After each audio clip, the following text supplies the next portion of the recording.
Hello বন্ধুরা, তোমরা তো কেমন আছো? আশা করি ভালোই আছো।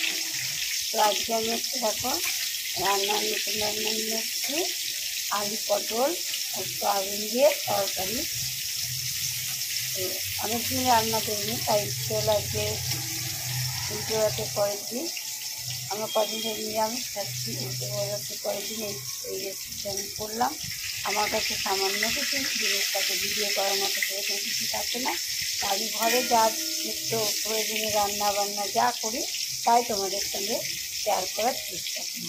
আমি প্রথমে আলুটা খুব সুন্দর করে লাল লাল করে ভেজে নিয়েছি। তারপরে আমি আলুটা করোনা দিয়ে নিলাম, নিয়ে পটলটাকে দেখো সুন্দর করে লাল লাল করে একটু করে ভেজে তুলে নিচ্ছি। এখন আমার পটল ভাজাটা হয়ে আছে। এবার আমি এটাকে তুলে নিলাম। এবার এটাকে তুলে নেওয়ার পরে আমি সয়াবিনটাকে আগে একটু লঙ্কার গুঁড়ো, একটু হলুদ গুঁড়ো আর লবণ দিয়ে সয়াবিনটাকে মেখে রেখেছি। তারপরে এদিকে পটল আর আলু ভাজার পরে আমি কড়াইতে দিয়ে দিলাম, ওই তেলের কড়াইতে দিয়ে দিলাম কয়েকটা কাঁচা বাদামগুলোকেও সুন্দর করে লাল লাল করে ভেজে নেব। ভেজে নেওয়ার পরে ওই তেলে আমি দিয়ে দেবো সামান্য একটু জিরে, গোটা জিরে দেওয়ার পর দুটো তেজপাতা দেবো, আর একটা দেবো শুকনো লঙ্কাটা দিয়ে দিলাম। এবার একটা গোটা মশলা দিয়ে দেবো। গোটা মশলার মধ্যে আছে দুটো লবঙ্গ আর একটা দারচিনি, দুটো এলাচ। লবঙ্গ দেওয়ার পরে তোমরা কিন্তু সাবধানে থাকবে, লবঙ্গগুলো খুব ফাটে, তাই জন্য আমি সবাইকে বলছি খুব সাবধানে থাকবে। আর এলাচ দুটো ফাটিয়ে দেবে। দেওয়ার পরে এটাকে নাড়াচাড়া দিয়ে খুব সুন্দর গন্ধ বেরোবে। এরপরের মধ্যে তারপর আমি একটু জল দিয়ে দেবো। গুঁড়ো মশলাটা ভিজিয়ে রাখিনি যেহেতু আমি, সেই জন্য আমি একটু জল দিয়ে দিলাম। জল দেওয়ার পরে দেখো এবার আমি একটু লাল কাশ্মীরি লঙ্কার গুঁড়ো দিয়ে দিলাম। তারপরে এটাকে আমি একটু দিয়ে দেবো সেটা হলুদ দিয়ে এবার এটাকে একটু দিচ্ছি। তারপরে দিয়ে দেবো আমি জিরে গুঁড়োর মধ্যে জিরে গুঁড়ো যদি জিরে বেটে দাও, জিরে বেটে তোমার মশলাটা যদি বাটা করে দাও সেটা দিয়ে আমি আজকে বাটিনি, আমি আজকে এইভাবে গুঁড়ো মশলাটা দিয়ে দিলাম। 2-3 চামচের মতন আমি জিরে গুঁড়ো দিয়ে দেবো। তো ছোটো চামচ আমার 3 চামচের মতন জিরে গুঁড়ো দিয়ে দিলাম। দিয়ে এটাকে ভালো করে আমি মশলা তেলের সাথে মিশিয়ে নিলাম। দেখো যখনই তেল মিশিয়ে করবে দেখো খুব সুন্দর। আমি কিন্তু এর ভেতরে লবণ কিছু দিইনি এখনও। মশলা থেকে সুন্দর করে ভেজে নিয়ে আর একটু কত সুন্দর তেল বেরিয়েছে।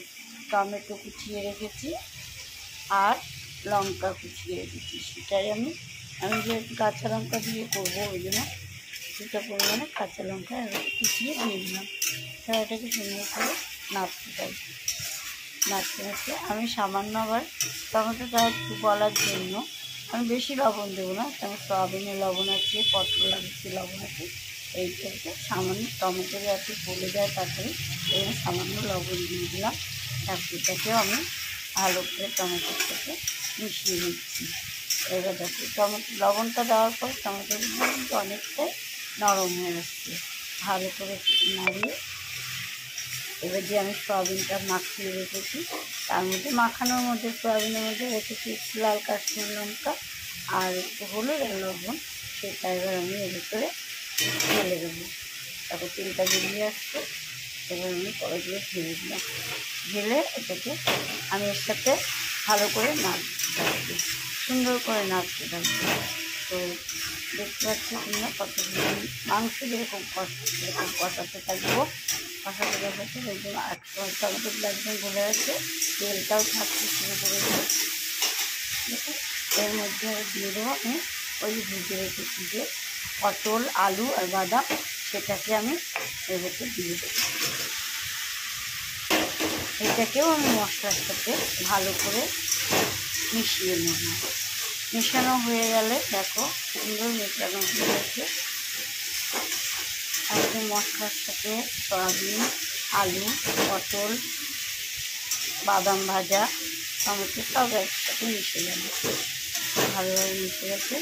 তারপরে যে বাটিটা যে রেখেছি সয়াবিন সেদ্ধ মাখা, ওই সয়াবিন বাটিটা একটু দিয়ে হালকা জল দিয়ে দেবো, দিয়ে ওটাকেও আবার ভালো করে জলটা দিয়ে নাড়তে থাকবো, ভালো করে নাড়তে থাকবো। এবার একটা আমি থালা দিয়ে চাপা দিয়ে করতে দেবো, যাতে ভালোভাবে এটা গলে যায়। বেশিক্ষণ না হয় 2-3 মিনিটের জন্য রেখে দেবো সিমে করে। 2-3 মিনিট পরে আবার আমি ফিরে আসছি। ফিরে আসার পর দেখো কতটা মজে গেছে, ঠিক আছে, আর তেলটাও বেরিয়ে আসছে। ভালো করে নাড়িয়ে দিয়ে এই সময় আমি একটুখানি চিনি দিয়ে দেবো। আলুটা গলে গেছে, একদম গলে গেছে। একটু তোমরা যদি চিনি কারো সুগার থাকে, মিষ্টি যদি না পছন্দ করো দেবে না, আমি একটু সব কিছুতে চিনিটা দিই, তাই দিয়ে এতে নিয়ে নাড়িয়ে দিলাম। খুব মিষ্টি হবে না, ঝাল টক মিষ্টিটা মিশানো হবে। দেখো ভালো করে মিশিয়ে দিলাম। এবার মেশানো হয়ে যাওয়ার পরে আমি একটা বাটিতে জল গরম করতে বসিয়েছি। জলটা সুন্দর ফুটে উঠেছে। এখন আমি এবার গ্যাসটা অফ করে দিলাম। আমি এক হাতে ক্যামেরা ধরেছি, আর এক হাতে মোবাইলটা ধরেছি, আর এক হাতে আমি রান্না করছি।